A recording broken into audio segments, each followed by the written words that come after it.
पता नहीं क्यों पूरा समाज, पूरी दुनिया, पूरे लोग जब कोई नया इंसान उनके बीच में आता है तो उसके पीछे हाथ धोकर क्यों पड़ जाते हैं, समझ में नहीं आ रहा।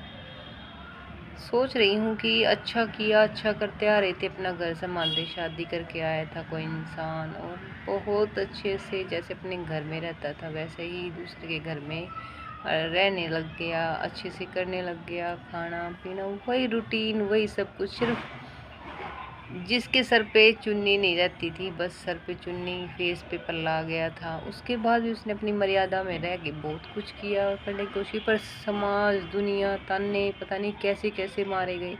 आज जब बैठी हूँ आराम से, शांत हूँ, भड़क नहीं है, कुछ नहीं है, तो वो सारी चीज़ें याद आ रही है कि इंसानों ने भेड़ियों की तरह उंगलियां उठाई, भेड़ियों की तरह नोचने की कोशिश की, भेड़ियों की तरह खाने की कोशिश की। कोई कुछ कहता था, कोई कुछ कहता था। ऐसे इंसान धरती पे पड़े थे कि एक इंसान अच्छा अपने घर में आया है, शादी करके आया है, उस घर को जैसे संभालना चाहिए वैसे संभाल रहा था। पर पता नहीं दुनिया क्यों ऐसी है कि उंगलियां उठाने पे बैठी रहती है। ऐसे इंसान को भेड़िया बनाने पे मजबूर कर देती है, बुरा बनाने पे मजबूर कर देती है और बुरा बनाती भी है। जबकि अच्छा खासा इंसान अपने घर से, बहुत अच्छा इंसान, बहुत ठंडा इंसान आता है और उस इंसान को उंगली मार मार के शैतान बना देते हैं। ऐसी दुनिया क्यों है? क्यों दुनिया हाथ धो के पीछे पड़ जाती है किसी के? और जब वो इंसान सालों साल ये चीज़ें फेस करते करते करते करते इतनी दूर आ जाता है और सच में बुरा बन जाता है उनके बनाने से, तब कोई उंगली उठाने नहीं आ पाता। क्यों होता है ऐसा? अच्छे को अच्छा क्यों नहीं बना रहने देते? अच्छे को बुरा बनाने पे क्यों तुल जाती है दुनिया? एक इंसान किसी का क्या ठा लेता है, क्या खा लेता है, क्या ले लेता है तुम्हारा कि तुम उस इंसान के पीछे हाथ धो के पड़ जाते हो, उसका जीना आराम कर देते हो।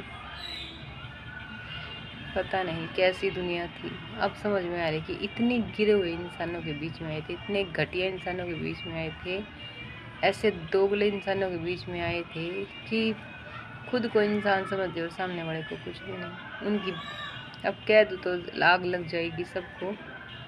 उनके खुद के बच्चे बच्चे और दूसरे का बच्चा बच्चा नहीं होता। पता नहीं क्यों, कैसी गिरी हुई सोच के इंसान से पाला पड़ा था।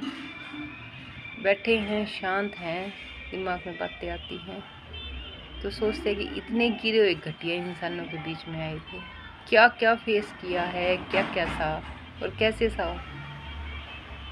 एक घर को बनाने के लिए कि मेरा घर मेरा घर मेरा घर, और उस घर को बनाते बनाते अपने आप को मिटा दिया। फिर आखिरी में उसी घर के बंदों ने कहा कि किया क्या, धक्के मार के उस घर से निकाल दिया, गालियाँ खाई, जिल्लत खाई, कलंक लगा दिया, चरित्र की धज्जियाँ उड़ा दी। आखिर में आके ये मिला।